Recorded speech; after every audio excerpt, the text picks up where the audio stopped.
And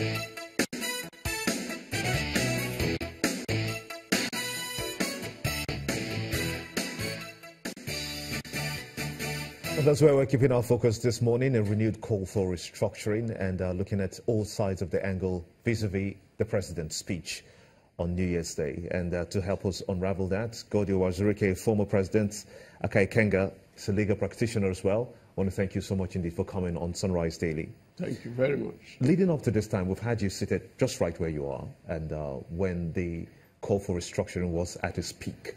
Now that Mr. President has said process, not restructuring, should be the spearheader of the reformation of Nigeria as a whole.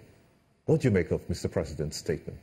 Well, first and foremost, I know that most people, when they're in power, they hate restructuring because they are in power presiding over a certain state of affairs. So if you ever say anything that changes from what they are doing to something they don't know about, they become apprehensive. Only two people who have been in power in this country have ever given room for restructuring. One was Olusegun Obasanjo, the other one was Jonathan. Obasanjo convoked his own conference. Jonathan did the same thing, centenary conference, of which I was a delegate. Now, what is restructuring? Restructuring is a natural course of life. Mr. President, I expect he will restructure his cabinet anytime from now. That is restructuring. Why? Because he wants his cabinet to be better than it is. Many of us have been calling for restructuring because we want this country to be better than it is now. And what is restructuring? At the moment, your federal government is overloaded. We're still suffering from the fuel crisis hangover.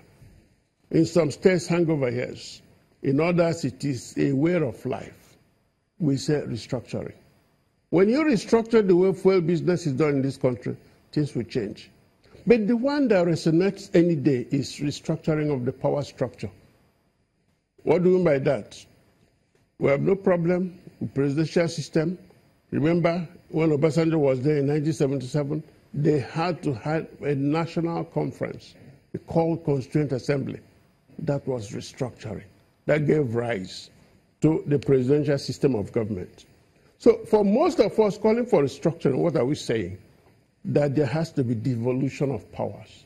In other words, our overloaded, overworked, and clearly inefficient federal system must be restructured. The federal government is carrying unnecessary load, unnecessary baggage. And if you don't do that, the states will just be going cap in hand to go and beg for money. You know, the argument that some people have out there is, you mentioned two past presidents that gave room for restructuring. Yeah, they had their conferences.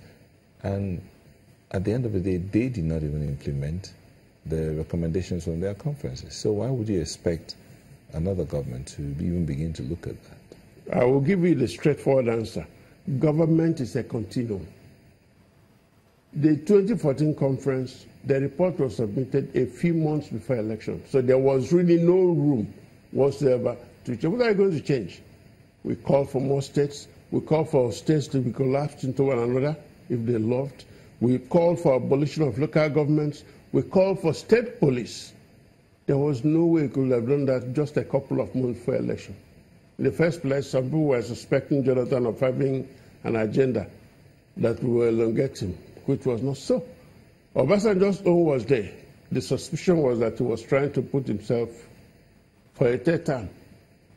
So if you remember that if we have time, like this government now, I can tell you that President Muhammadu Buhari may not even have time for any changes if he does not implement anything now. If he waits till July, September, the only item on the menu there will be primaries. But you know that the president, when this issue of restructuring was first of all passed on to him, he said that the National Assembly owes that responsibility to Nigerians to look into the debate of whether or not we should restructure or not. But he has affirmed for himself now that process is the way to go. But looking at the National Assembly, hopefully by this year, they will be able to conclude on some of the constitution amendments that they are looking at the moment. What do you foresee happening Will the National Assembly, for instance, pick up the issue of restructuring and define it with implications to devolution of powers, do you think? No. They have already made their stand clear by setting up that committee headed by the Deputy Senate President to go and amend the Constitution. They have brought out the terms. We know the ones that failed, we know the ones that passed. But those were actually cosmetic changes. The real changes will come when you say, first and foremost, 99% of the roads in the country, they are bad. Because for the past 3 years, there has been nothing like serious work going on. So what do? States take over, handle so and so, we pay you. Like Lagos State is doing now. Now, if the federal government says we want to restructure this, they may not even need to go too far to start implementing it. Just begin. Now, let me ask you, we have a Ministry of Water Resources, Federal Ministry of Water Resources. Part of the things they do is digging boreholes left and right. What do they know about my community? Nothing.